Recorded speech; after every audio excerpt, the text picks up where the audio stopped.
sœurs, nous allons, pendant que nous sommes debout, nous lisons dans Apocalypse 2,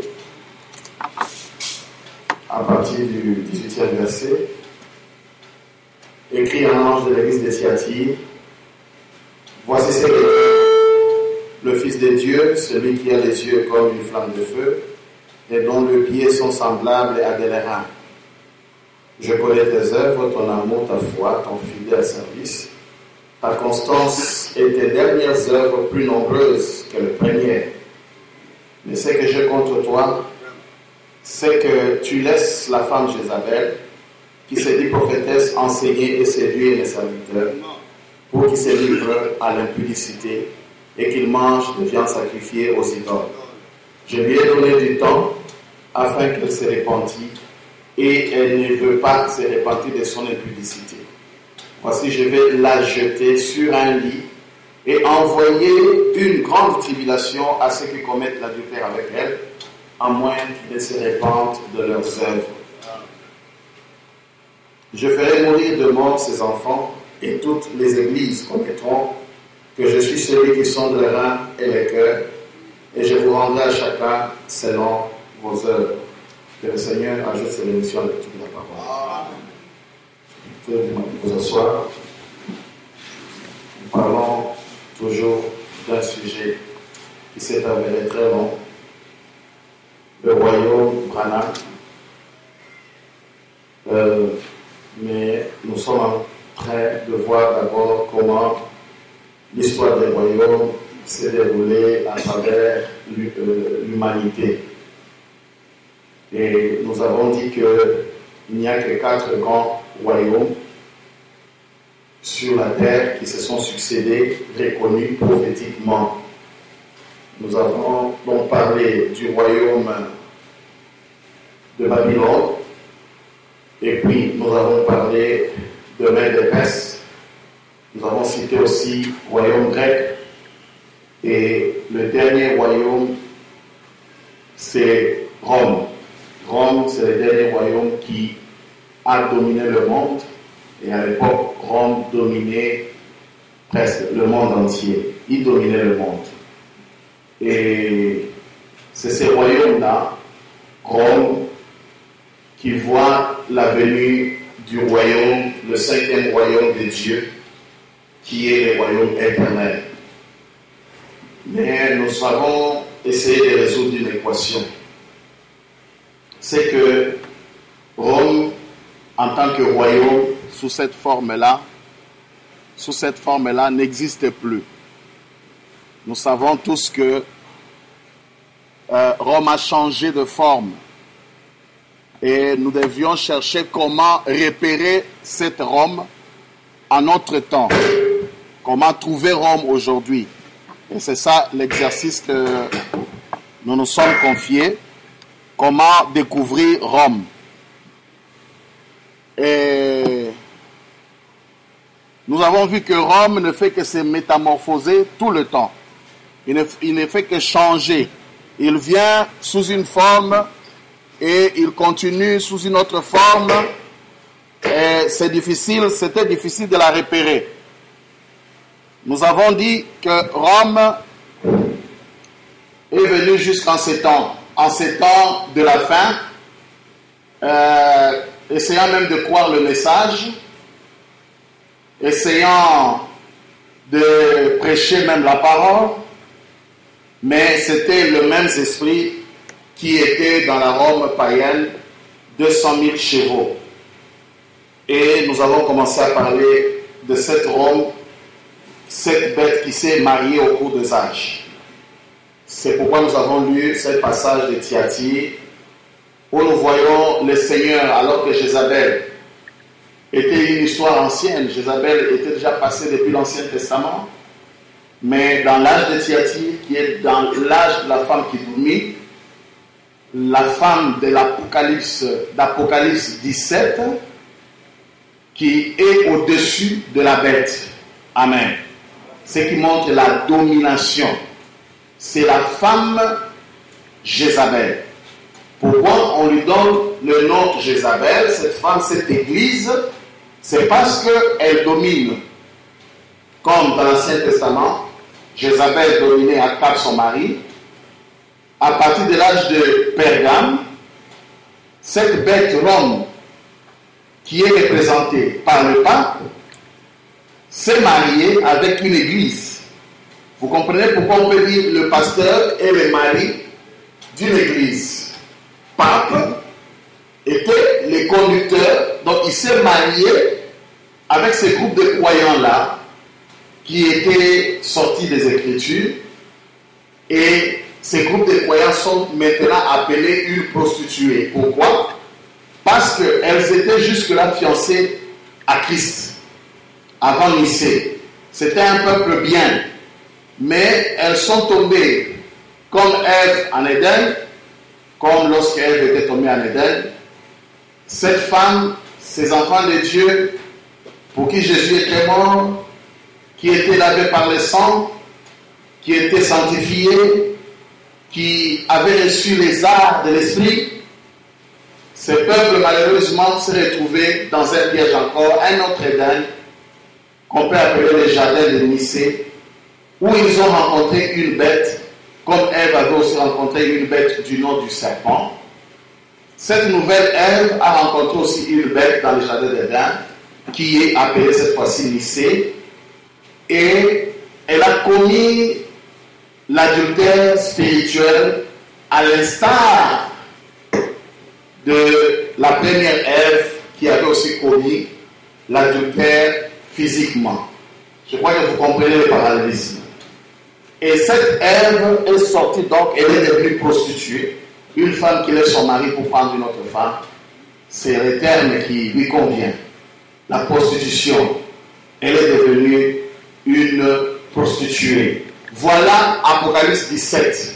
Et elle monte sur la bête, et son nom c'est Jézabel, comme on vient de le dire ici. On l'appelle Jézabel. C'est l'église catholique, chers amis, c'est l'église catholique. Et cette femme, comme la première Ève, était tombée enceinte. Cette femme aussi à Nicée est tombée enceinte, non de la parole de Dieu, mais elle est tombée enceinte des dogmes et des credos, et elle a commencé à mettre au monde des caïens spirituels qui sont les dénominations. Amen. Elle a commencé à mettre au monde les caïens. Comme Caïn, fils de la première Ève, était du diable, toute dénomination est du diable. Au lieu de mettre au monde un groupe de gens humbles, sanctifiés, qui croient à la parole de Dieu, au lieu que Ève mette au monde Abel, si elle n'avait pas fait l'adultère, elle a mis au monde un Caïn. Pareil, cette femme d'Apocalypse 17 a mis au monde un Caïn, spirituellement une dénomination. Et si l'adultère physique a produit une mort physique, qui est la première mort, l'adultère spirituel produit la seconde mort, qui est une mort de l'âme, une désintégration totale de l'homme, de l'esprit de l'homme, une disparition de l'homme dans les annales de l'éternité. L'homme, lorsqu'il tombe dans le piège d'une dénomination, il disparaît. Il va en enfer pour disparaître. Dans les annales, les répertoires de l'éternité, on ne citera plus votre nom. Et c'est ce qui est appelé la marque de la bête. Vous êtes totalement éliminé. Vous êtes né, non pas d'une union saine de Dieu avec son Église, mais vous êtes né d'une union illégale, une prostitution à l'image de Caïn. C'est ça une dénomination. Voilà pourquoi on l'appelle cette femme la Jézabel. Elle est Jézabel. Et son mari, comme elle est Jézabel, son mari s'appelle Akab. Ici, nous avons affaire du pape et d'un groupe de gens qui s'appelle l'Église catholique. Amen. Nous avons affaire à ces gens-là. Donc, Jézabel est revenue en scène à partir de l'âge de Thyatire. C'est cette Jézabel-là que nous voyons, comme je le répète, dans Apocalypse 17. Amen. Dans Apocalypse 17. Et c'est celle-là qui monte aussi des chevaux pour combattre qui? Christ qui vit aussi sur son cheval blanc. Regardez le 4e psaume au paragraphe 230. Nous sommes au paragraphe 230. Maintenant, souvenez-vous. Comme cet antichrist lui-même, c'est l'homme, son épouse, c'est-à-dire son église. Vous voyez? Son épouse, c'est-à-dire son église. Une église est l'épouse, spirituellement parlant, de celui qui lui amène la parole. Amen. Le pasteur symbolise Christ en miniature pour une église parce qu'il est l'organe qui amène la parole. La tête n'est qu'un mari. La tête, c'est la femme qui est le corps et la tête, c'est l'homme. Même dans le mariage naturel, la femme couvre sa tête avec un voile pour montrer que la tête, elle n'a pas de tête, sa tête c'est son mari. Or, on dit que le pasteur est la tête de l'église. Voilà, Akab ici, c'est pape ici, monsieur le pape, ou souverain pontife, comme on l'appelle, il a une épouse.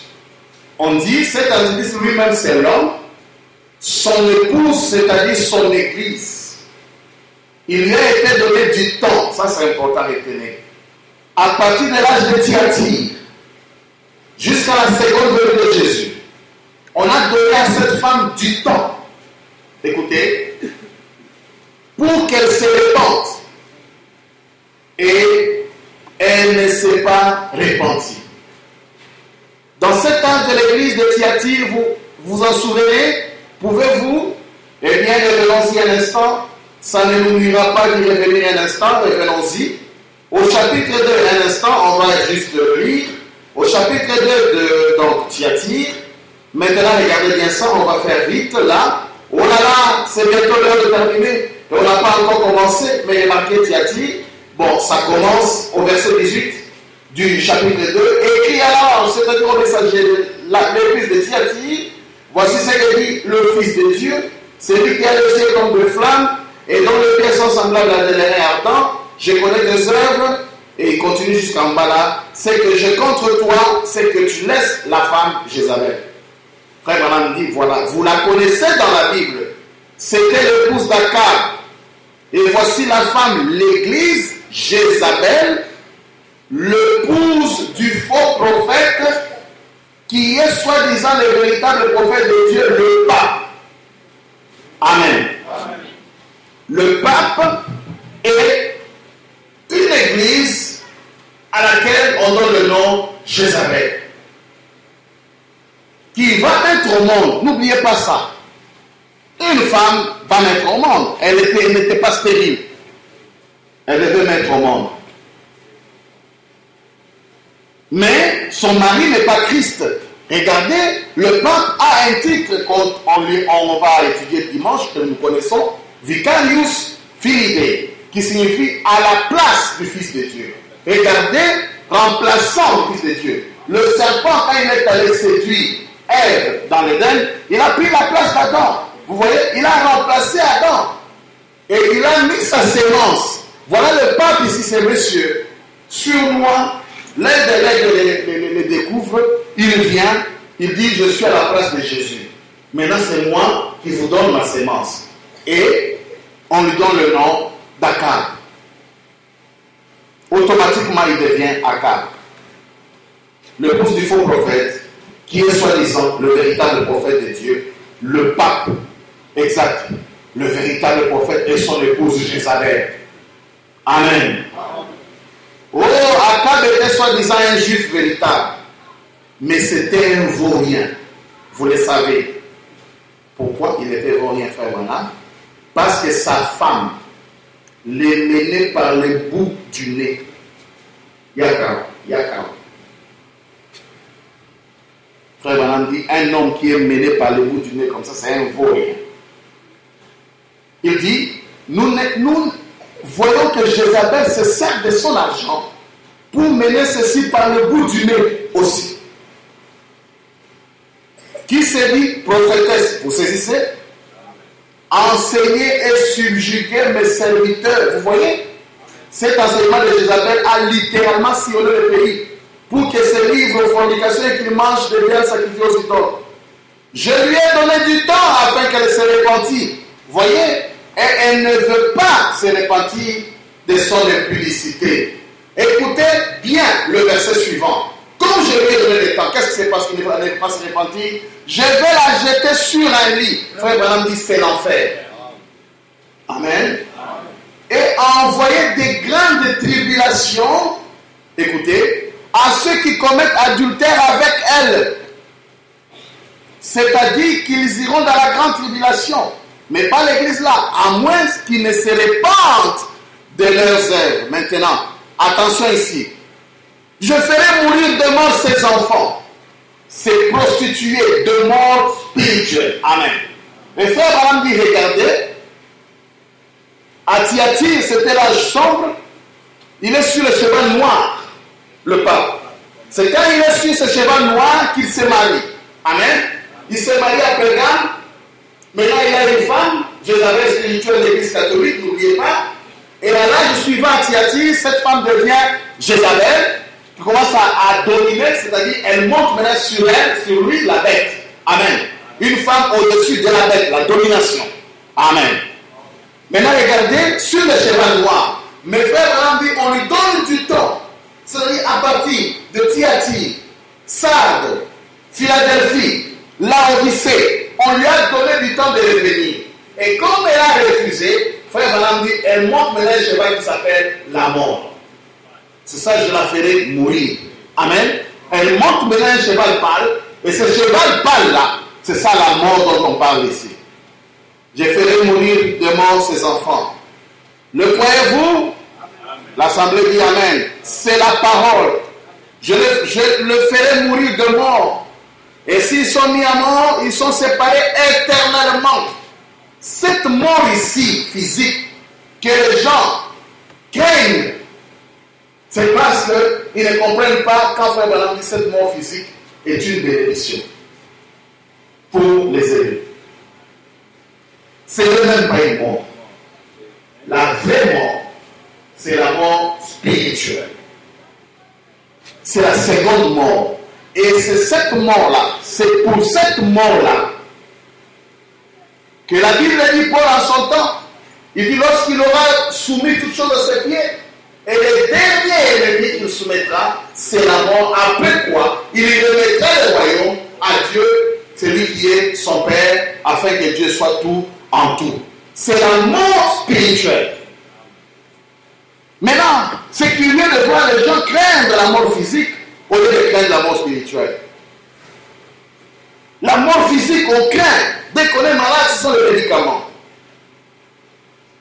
On est malade comme ça, on fuit vite à l'hôpital. On a besoin d'un test, d'un examen. La nuit, on veut passer, ici on veut me tuer. On prend des précautions. Mais ça nous étonne, les gens ne prennent pas de précautions pour la mort la plus dangereuse. Parce que la mort physique, c'est juste un déplacement. Mais la mort spirituelle, c'est l'anéantissement de ton être. Tu sors du plan de Dieu. Jésus disait à l'époque, craignez celui qui peut tuer votre âme, mais ne craignez pas celui qui peut tuer votre chair. Mais vous craignez celui qui peut tuer la chair, mais vous oubliez que celui qui peut tuer l'âme, c'est l'état de l'assassin. Et comment on peut tuer l'âme? Par la fausse parole. Et lorsqu'on s'érige en dénomination, on s'appelle la mort. La dénomination, c'est une mort. Frère Branham dit séparer éternellement. Bien, souvenez-vous, il lui a donné du temps pour qu'il se repentit. L'âge de Thyatire, c'était l'âge des ténèbres. Écoutez, c'était l'époque de la chevauchée du cavalier au cheval sombre, alors qu'il fallait payer toutes les messes et tout, les prières et les neveux et tout le reste. Maintenant, vous voyez, de son cheval noir là, après avoir refusé de se repentir, dans l'âge de Thyatire, alors quoi? Il change de monture du cheval noir sur celui d'une cheval couleur pâle, la mort. Amen. Pour son dernier ministère. Son dernier ministère. C'est cette femme. Voilà, elle vient sur ce cheval. Maintenant, je vais me permettre ici de secouer un peu chacun. Ça, c'est Frère Branham. Individuellement. Je reprends la phrase. Maintenant, je vais me permettre ici de secouer un peu chacun individuellement. Si vous refusez Dieu, si vous refusez l'appel de Dieu, un de ces jours, vous le ferez pour la dernière fois.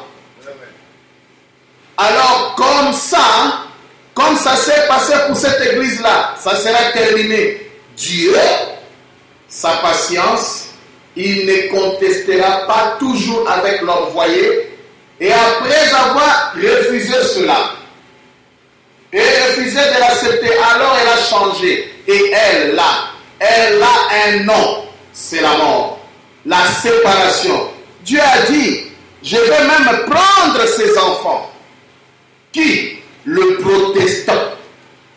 Et je vais tous le faire mourir de séparation éternelle. Voilà l'âge de Thyatire, l'âge des ténèbres. Son cheval noir devient alors la mort pour son dernier ministère. Amen. C'est ça, cette femme-là, cette bête Rome a une femme. Et c'est avec cette femme qu'elle faisait maintenant de grandes choses, la Rome papale. Regardez, nous sommes au paragraphe 352, le 4e saut. Et on descend jusqu'en bas. Jézabel est le type de l'église moderne d'aujourd'hui. Amen. Parce que le catholique et le protestant sont maintenant unis. Il n'y a pas moyen d'y échapper. Ce sont toutes les deux des dénominations. Alors c'est simplement mère et sœur. C'est tout. Elles se chamaillent, elles se disputent entre elles, mais n'empêche qu'elles sont pareilles. Toutes les deux de prostituées. Maintenant, je ne dis pas ça de moi-même. Je cite, l'ainsi dit le Seigneur. Voyez très bien. Maintenant, nous voyons que Jézabel a été tuée sur l'ordre de Dieu. Écoutez, elle a été tuée parce que Dieu a envoyé Jéhu faire jeter Jézabel par la fenêtre pour la faire mourir. Et les chiens ont mangé sa chair, pas vrai? Amen. La vraie Jézabel, l'assemblée dit Amen. Akab, son roi, son chef, les chiens ont léché son sang à lui, comme le premier Élie l'avait prédit. Vous voyez dans quelle direction nous allons? N'est-ce pas? Amen. Écoutez, pourquoi? Le premier Élie, c'était un homme qui était rejeté par les églises. Et Jézabel et Akab étaient à la tête de ces églises, de l'église et de l'État, le deux. Et Élisée a révélé à Akab ses péchés. Et il a ordonné à l'église tout entière de revenir à la vraie parole. Voilà bien précisément ce que le deuxième Élie doit faire quand il viendra vers cette église d'aujourd'hui. Rétablir la foi originelle. Je ne vois pas comment vous pourriez faire pour nier cela. C'est juste. Revenir à la vraie parole, c'est juste.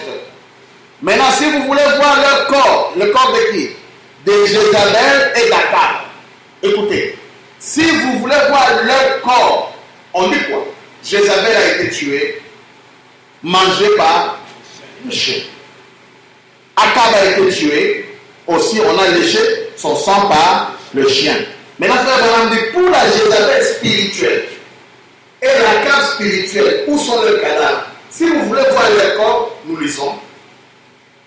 Maintenant, si vous voulez voir leur corps, prenons Apocalypse 19. Ah, dans Apocalypse 19, on verra Akab et on verra Jézabel. Regardez, Apocalypse 19, qui descend sur le cheval blanc? C'est Christ qui chevauche un cheval blanc. Regardez. Maintenant, si vous voulez voir leur corps, prenons Apocalypse 19. Après qu'ils ont été tués par la parole, retenez ça. Après qu'ils ont été tués par quoi? On ne les tue pas avec les armes. Quand nous prêchons ici, quand vous prononcez la parole, c'est une guerre. Jézabel et Akab spirituels sont tués par la parole. La révélation de la parole. Quand on révèle la parole, même l'emprise de Jézabel et d'Akab sur votre vie quitte. Maintenant, on va voir leur cadavre.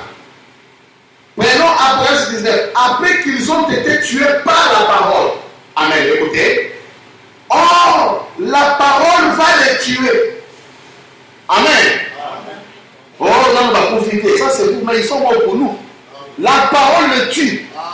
Amen. Écoutez. Ça, vous le savez. Très bien. Maintenant, regardez bien. Vous allez voir ce qui se passe.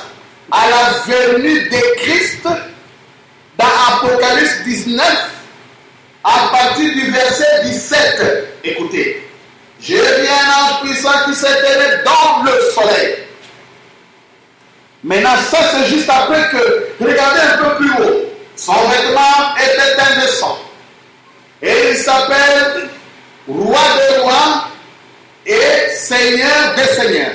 Au verset 13, il s'appelle la parole de Dieu. Ils sont tués par qui? Par la parole. L'homme qui descend sur le cheval est la parole. Le voilà qui descend. Écoutez, voyez, alors le voici. Roi des rois et Seigneur des seigneurs. Et je vis un ange. Maintenant, regardez bien. Il s'avance. Amen. De sa bouche sortait une épée aiguë pour frapper les nations. De sa bouche, comme de la bouche de Dieu, comme de la bouche de Dieu à la bouche de Moïse, voyez, il les pètera avec une verge de fer et foulera la cuve du vin de l'ardente colère du Dieu Tout-Puissant. Il a sur son vêtement un nom, sur sa cuisse un nom écrit, Roi des rois et Seigneur des seigneurs.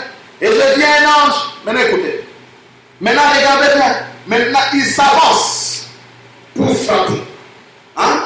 Christ qui est la parole, il s'avance pour frapper. Qui frappe-t-il? Jézabel et son Akab, le faux prophète. Apocalypse 19, c'est la descente de Christ pour frapper qui? Jézabel et Akab. Ah, donc Apocalypse 19, c'est lui qui doit descendre. Amen. Sur un cheval blanc. Et on voit Junior Jackson voir Frère Branham sur un cheval blanc. Quelle harmonie de la parole. Amen. Et les choses sont tellement cachées qu'il faut être préordonné à voir. Même quand je parle ici, tout le monde ne comprend pas. Tout le monde ne comprend pas ça. Mais nous essayons de faire ça clair, de rendre ça clair. Apocalypse 19, nous savons qui descend. Et Apocalypse 19, on nous dit, c'est là où nous voyons le corps ou le cadavre d'Akab et de Jézabel. Or, qui descend? Demandez même à quelqu'un du deuxième exode qui descend dans Apocalypse 19, il voudrait que c'est Jésus. Ah bon? Jésus, quand il descend, il vient tuer qui? Akab et Jézabel. Mais écoutez maintenant comment Frère Branham vient. Il continue. Il s'avance pour frapper. Qui frappe-t-il? Jézabel et son Akab, le faux prophète. Écoutez, et je vis un ange qui se tenait dans le soleil et il cria d'une voix forte disant, tous les oiseaux au milieu du ciel, venez rassemblez-vous pour les grands festins de Dieu. Quel festin? On va manger les cadavres de Jézabel et d'Akab. Amen. Amen. Il les donne en pâture aux bêtes sauvages et aux oiseaux. Maintenant, regardez ici dans l'autre chapitre ici du livre de l'Apocalypse, un instant, faire périr par l'épée par la mortalité, par les bêtes sauvages de la terre. Voyez l'église Jézabel. Comme on a mangé sa chair par les chiens, ici ce sont les oiseaux sauvages qui vont s'emparer. Le vautour, les hiboux, tous les oiseaux sauvages. Les aigles ne mangent pas Jézabel, les aigles ne mangent que la parole. Amen.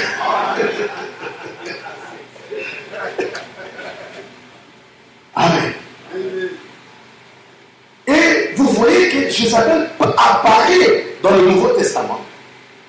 Jézabel apparaît dans l'âge de Thyatire. Jézabel apparaît à la troisième venue. Parce qu'Apocalypse 19, c'est la troisième venue. Et Christ descend sur le cheval blanc. Il frappe Akab, il frappe Jézabel. Il le frappe avec quoi? La parole. Retenez ça. Il le frappe avec quoi? La prédication de la parole démystifie les diables. Il le frappe avec la parole. Amen. Vous imaginez, c'est la parole qui fait que la terre tourne autour du soleil. Vous imaginez, c'est la parole qui fait que la terre tourne autour d'elle-même. Mais votre existence, c'est la parole. C'est par la parole qu'il a dit que la lumière soit. La parole est la puissance la plus puissante de toutes les puissances. Ah, voilà. La parole est la puissance la plus puissante de toutes les puissances. Amen. Et lorsqu'on prêche la vraie parole, amen, lorsqu'on y met foi, on doit recevoir quelque chose. Parce que c'est la parole. C'est la parole qui a créé tout. C'est la parole qui a tout donné à l'existence. Et Jézabel est tué par la parole. Mais on appelle ça dans la folie de la prédication. Dieu a caché le salut. Ou dans une folie de la prédication. La parole. Amen. Amen. C'est une force. C'est ce qui vient tuer Jézabel. Ça tue les dénominations. Mes frères, la parole, il faut voir lorsque vous avez l'opportunité de monter sur une chaise où il y a des individus. Et vous vous tenez là avec les deux pieds. Et vous commencez à parler de Luc 17, 30. Vous voyez les démons en train de trembler sur les chaises. Quoi? La parole. Et vous pouvez voir la guerre physique même apparaître quand quelqu'un prêche la parole. On vient, on veut les taper le dossier. Pourquoi? La parole. Ne jouez pas avec la parole. C'est ce qui tue Jézabel et Akab. Non pas les couteaux. Les diables, tu ne vas pas les tuer avec les couteaux. Une fois, j'avais dit ici que la parole, c'est l'arme offensive d'un croyant. La foi, c'est l'arme défensive qui te permet de te protéger contre les assauts de l'ennemi. Mais la parole, tu dois prononcer la parole. C'est une attaque. Quand tu dis, il est écrit qu'avec l'Éternel, nous ferons des exploits. C'est une bombe dans le monde des ténèbres. Parce que cette parole est éternelle. Et cette parole, sur cette parole se base toute l'éternité. Amen. Il a dit que nous serons la tête et non la queue. Les diables écoutent ça là-bas, c'est boum. Prononcer la parole. C'est pourquoi on a dit la parole parlée. Et la sémence originelle. Pas la parole pensée. Pas la parole réfléchie. Mais la parole, elle doit être prononcée. Donc la parole parlée. Elle doit être prononcée. Elle doit être parlée. Et cette parole est une puissance qui dérive. Et c'est cette parole qui est la vérité. Cette parole, vous connaissez la vérité vous affranchira. Amen. Voilà cette parole qui tue Jézabel et Akab. Même quand nous prêchons, nous sommes en train de parler du pape ici. Tous les démons, les 200 000 démons ne sont pas contents.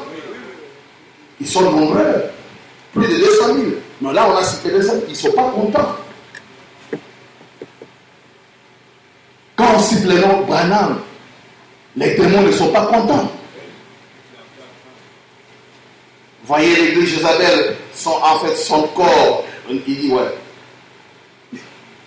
vous voyez, l'église Jézabel, son corps, il va être dévoré par les oiseaux et les bêtes sauvages de la terre. Exactement comme ce qui est arrivé à Akab et à Jézabel dans les naturels. Il leur arrivera la même chose sous la forme spirituelle à l'église. Vous voyez ce que je veux dire? L'assemblée dit Amen, frère, madame dit très bien. Oh, quel docteur, William Alonana, c'est pas possible. Est-ce qu'il pouvait comprendre ce qu'il disait là, à l'époque là, dans la tabernacle? Est-ce qu'il pouvait comprendre? C'est parallélisme d'Akab et l'amener à Apocalypse 19. Mais c'est déjà dire que je suis Dieu. Oui. Quand déjà il amène Jézabel à Apocalypse 19, et celui qui descend la série, donc, et il vous dit que Junior Jackson m'a vu sur un cheval blanc, et vous êtes aveugle, vous ne comprenez pas que c'est Christ qui descend avec la puissance pour détruire Jézabel et Akab. Rome. Amen. Écoutez, il dit la même chose sous la forme spirituelle à l'église. Vous voyez ce que je veux dire? L'assemblée dit Amen, frère, voilà, dit très bien, il continue à dire en disant Élie, il s'arrête. Élie, 3 points, il s'arrête. Il dit oh, Élie, virgule. Amen. Élie de ces jours, c'est le Seigneur Jésus-Christ. Amen. Apocalypse 19 qui descend, c'est Jésus. Il descend avec un nom nouveau. Et il est écrit sur lui, roi de roi. Amen. Et il dit maintenant, c'est celui qui vient tuer Akab et Jézabel. Et Élie d'aujourd'hui vient avec le signe du Messie. Voilà cet Élie. Élie d'aujourd'hui, c'est le Seigneur Jésus lui-même. Amen. Il vient. Voilà, et voilà. Il dit, Élie, oh Élie, c'était le prophète du temps de Akab et de la Jézabel naturelle. Mais il dit tout. Il continue. Et il est promis qu'il, Élie, fera la même chose selon les ainsi dit le Seigneur de la parole, virgule, à la Jézabel spirituelle. La forme esprit de son ministère. Frère Branham continue en disant, regardez bien à son époque Élie, même s'il avait été correctement suivi et profondément confirmé, même s'il avait été correct et profondément confirmé, il n'a pas réussi à les ramener à la parole. Il n'a pas réussi. Frère Madame dit, pas vrai? Pourtant, Élie a tout essayé. Mais Israël n'était pas ramené. Amen. Ils sont là. Les catholiques sont toujours là. Les protestants sont toujours là. Alors que la parole a crié. Dieu dans les chaînes même a prêché contre cette histoire. Il les appelle Jézabel, mais ils sont toujours là. La femme de Pamichon. La femme catholique. Ah. Jusqu'aujourd'hui, la catholique, la catholique. Ils remplissent les morts. Ils sont toujours là. Regardez, ils sont là. Les méthodistes sont toujours là. Élie a essayé de les ramener à la parole. Pas vrai. Pourtant, Élie a tout essayé. Il a tout fait. Ça, c'est vraiment petit. Il leur a fait voir des signes et des prodiges. Mais écoutez la réaction. Et ils lui ont ri au nez. Un aveugle va. Voilà ma section dit. Ma section m'a coupé. Vous vous mettez.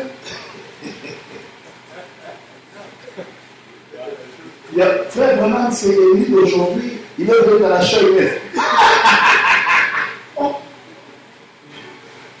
Un démon dans une chair humaine avec une carte d'électeur. Il attend les élections.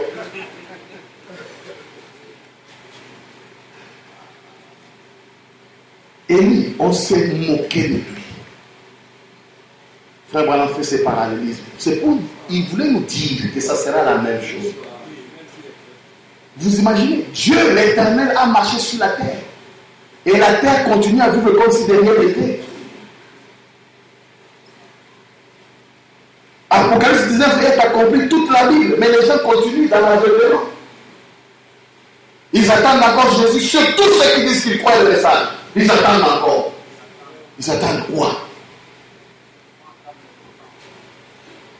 C'est ça, mon frère. Ils vont attendre longtemps. Et il a tout essayé, il a tout fait. Il leur a fait voir des signes et des prodiges et ils lui ont ri au nez. Et ils vont faire pareil avec la forme spirituelle. Ici, vous voyez, il n'a pas réussi à les ramener à la parole. Écoutez, sur les millions, Maintenant, Église, écoutez, et attentivement là, vous pour qui ce n'est pas tout à fait clair, sur les millions qu'il y avait dans le monde au jour d'Élie, sous les règnes de Jézabel et d'Akab, les types de l'antitype d'aujourd'hui, dans le monde entier, il n'y a eu que 700 qui ont été sauvés par la prédication d'Élie sur des millions. Ah, il y a beaucoup d'appelés PDB. 700. Et aujourd'hui, vous allez aux États-Unis. Renseignez-vous sur William Branham. On ne les connaît pas. Je vous dis, on ne les connaît pas. Dieu est dans la simplicité. On ne le connaît pas. Sur 2 millions 700.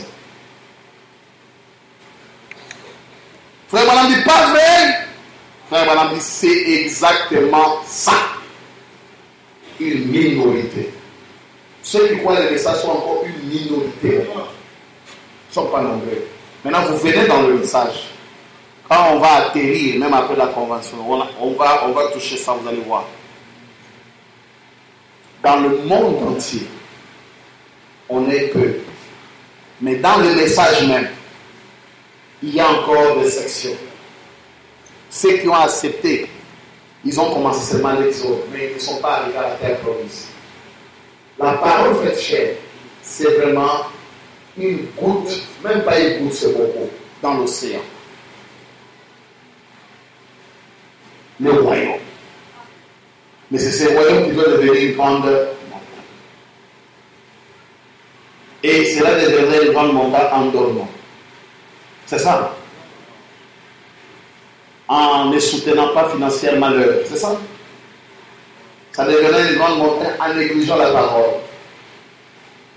Vous ne comprenez pas des fois pourquoi vous êtes pauvre naturellement. On vous avait prêché par des vies. Vous avez touché quelque chose de sacré. Mais vous ne la donnez pas la place du sacré. Ce qui devrait être votre bénédiction risque d'être votre malédiction sur le plan naturel. Pour l'âme, s'il vous plaît, si vous voulez aller au ciel en étant pieds nus, ça ne fait rien. Et en laissant vos enfants devenir des cordonniers, ce n'est pas mal. Pour Dieu, l'essentiel est d'être sauvé. Mais Dieu peut faire mieux dans votre vie si vous lui donnez réellement la première place. Si les gens se réveillent réellement et soutiennent sans hypocrisie la parole faite chair, nous verrons la gloire du Seigneur. Frère Branham dit, il y avait des millions, mais peu seulement autant de vies naturelles. Il dit, c'est pareil aujourd'hui. Il y a des gens qui se permettent même à insulter William Branham à l'internet. À l'insulter. Vous voyez? Voilà, c'est cette femme-là qui est la Rome papale. C'est ça, cette Jézabel, avec son mari, le pape. C'est elle qui vient sur c'est lui et sa femme qui viennent sur le cheval roi, pâle, et de l'autre côté, Christ, avec ce sujet, vient sur les chevaux blancs. Et c'est la voilà. Maintenant, frère Branham dit, Cette femme a eu 2 enfants. Et les enfants de cette femme sont des dénominations. Sa première fille aînée, c'est l'église protestante. Mais la frère Branham dit, regardez, elle a enfanté, même les églises dites des réveils. Les églises qui passent à la télévision. Mets ta main sur la radio, je vais prier pour toi. Reçois. Et les gens tombent. Les églises spectaculaires, elles ont pour mère la grande Babylone. Mais frère Branham dit quoi? Il y a un mystère. Cette mère ne fait plus de bruit. C'est la fille qui fait plus de bruit. Et frère Branham donne le titre de la mort de Jean-Baptiste. Il dit, et regarde le roi qui voulait épouser la femme de son frère. Amen. Amen. Il envoie le message, c'est Jean-Baptiste. Pour dire que je peux épouser la femme de mon frère. Ça, c'est une bonne prédication pour prendre la position pour la femme. Jean-Baptiste dit ainsi, dit le Seigneur.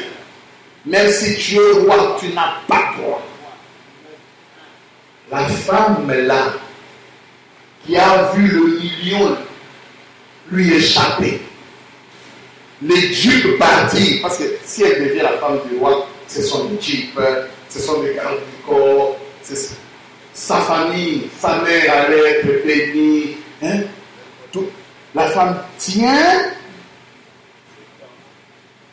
Cet homme, il faut qu'il meure. On a d'abord arrêté Jean-Baptiste, un prophète de Dieu. Regardez, ce n'est pas la mère qui a demandé la mort de Jean-Baptiste. C'est sa fille. Amen. L'Église catholique n'aime pas Branham, mais elle ne fait pas beaucoup de bruit. Elle ne discute pas. Mais regardez ses filles. Ses filles. Un prêtre, vous dites Branham, il te regarde seulement comme ça. Ah, Branham. Ah, c'est faux ça.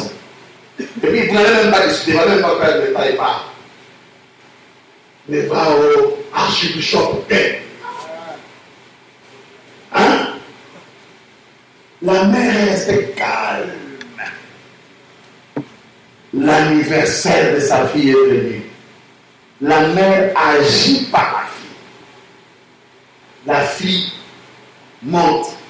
Comme aujourd'hui, il y a des enfants qui dansent des danses obscènes. Et tu vois son papa qui dit avec l'argent. Moi, j'avais une copine. Hein? L'enfant il s'est trémoussé comme un démon, une prostituée. Et le papa est content, il vient avec l'argent donné à l'enfant. Vous voyez dans la cité, et c'est toutes les répétitions du mariage. Ah, c'est quoi ça? Comme de mono. Avec le nez comme de mono.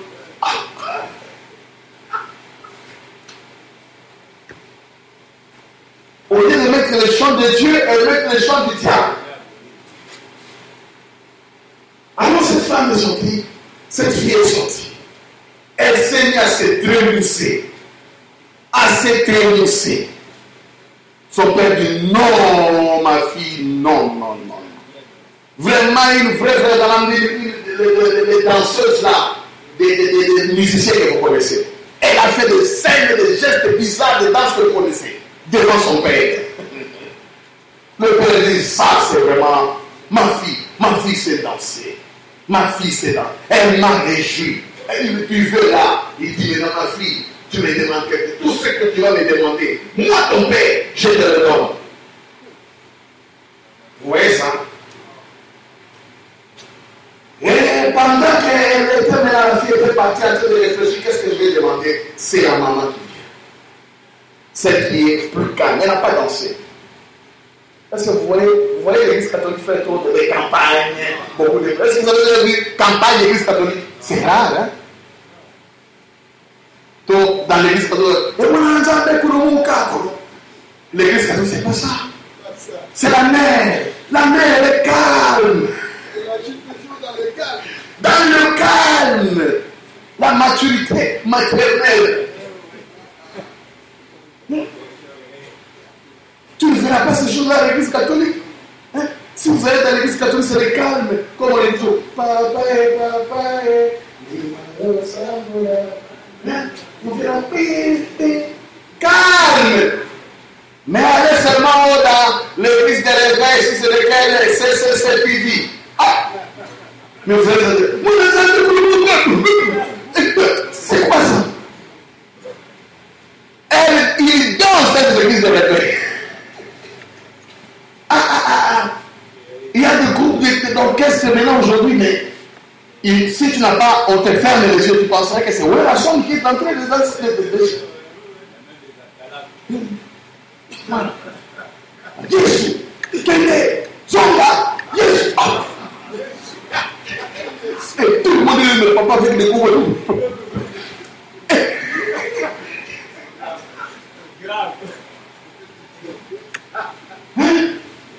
La fille d'Hérodias, en train de se trémoucher, ça a plu à son père l'Antéchrist. Il dit, qu'est-ce que tu veux? Même si tu demandes quoi, je te donne. Écoutez, la mère vient. La mère dit, tu vas demander quoi? Je ne sais pas, papa m'a déjà beaucoup donné. Il dit, non. Tu sais, nous sommes dans un risque ici. Ton père, c'est ceux qui veulent divorcer avec moi. Comment? Oui. Comment papa divorce avec toi? Oui. Tu sais, c'est à cause de qui? Oh non. Le prophète là qui est en cachot. Jean-Baptiste, oui. Il a un message qui dit que 666 c'est moi. Il a un message qui dit que je suis l'incarnation de Satan. Il a un message bizarre. Oh, c'est moi, non. Donc, il veut ton père veut divorcer avec moi. Demande seulement la tête du prophète Élie. Qui demande la tête, c'est l'enfant. Pas la mère. Et aujourd'hui, les enfants de la prostituée nous font plus de dégâts que la mère. Mais c'est la mère qui est le cerveau. C'est la mère qui est la maîtresse à penser. C'est la mère qui est là. Et frère Balamdi, vous vous imaginez un homme de Dieu qui meurt par une politique, à cause d'une politique d'une prostituée, et Dieu laisse faire. On prend Jean-Baptiste, c'est comme ça que Jean-Baptiste est mort. Pour une histoire de prostitution. Il est dans son sein. Si vous regardez ça avec les raisonnements, vous allez ça avec paix. Quelqu'un qu'on a tué. Oh, vous faites. Non, ne dites jamais ça. Peu importe la manière de la mort d'un serviteur de Dieu, ne doutez jamais de son ministère. Parce que vous n'êtes pas Dieu. Ne doutez jamais. Si tu étais là, tu aurais dit quoi pour Jean-Baptiste? Tu aurais dit quoi? Jean-Baptiste, sois un est-ce que Hérodias a vraiment commencé? Il y a évidemment un accident en voiture. Mais vous ne comprenez rien. Vous ne comprenez pas le plan de Dieu. Oh, vous dites que Branham est Dieu, mais il est mort par accident. Moi, j'ai toujours dit, mais Jésus est mort comment? Pendu au vent, nu. Comment? Élisée est mort comment? Celui qui avait la double portion. Vous savez comment Élisée est mort? De maladie. Malade. Ça, la mort d'Élisée. Abélie, fièvre. Baptiste kiné, ça c'est moi qui me commande. Prends la kiné, ça ne marche pas. Il va à l'hôpital. Il perd la santé. Et il meurt. Mais Dieu lui avait donné la double portion de ce qui était en lui. Dieu. Vous ne pouvez pas limiter Dieu. Celui qui avait une seule portion est allé à l'enlèvement. Mais lui, il est mort de maladie. Mais regardez, Dieu ne l'a pas oublié. Un jour, on est allé jeter un cadavre. Là, on avait enterré les lits. Le cadavre touche les os des lits. Le cadavre se réveille. Dieu est Dieu. Amen. Il peut cacher son mystère dans n'importe quoi pour aveugler les incrédules.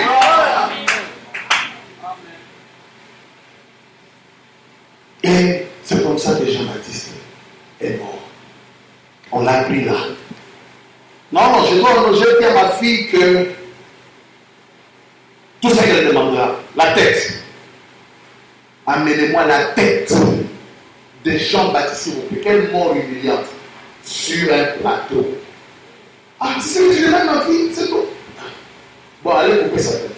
On a amené la tête de Jean-Baptiste dans la maison devant la fille. Voilà. Et béni. Mais un prophète pour lequel Jésus avait dit, de tous ceux qui sont nés de femmes, il n'y a pas de plus grand que cet homme. Voyez. Et c'est ça la scène maintenant entre l'épouse de Christ avec cette Rome. Cette Rome ne fait pas la mer, ne fait pas beaucoup de bruit. N'oubliez jamais ça. Ce sont ses enfants. Et nous allons voir ces enfants ont commencé aussi à porter des brochures. Le fil toujours de la même babille, Rome avec des brochures. C'est ça la plus grande séduction en ces jours-ci. Amen.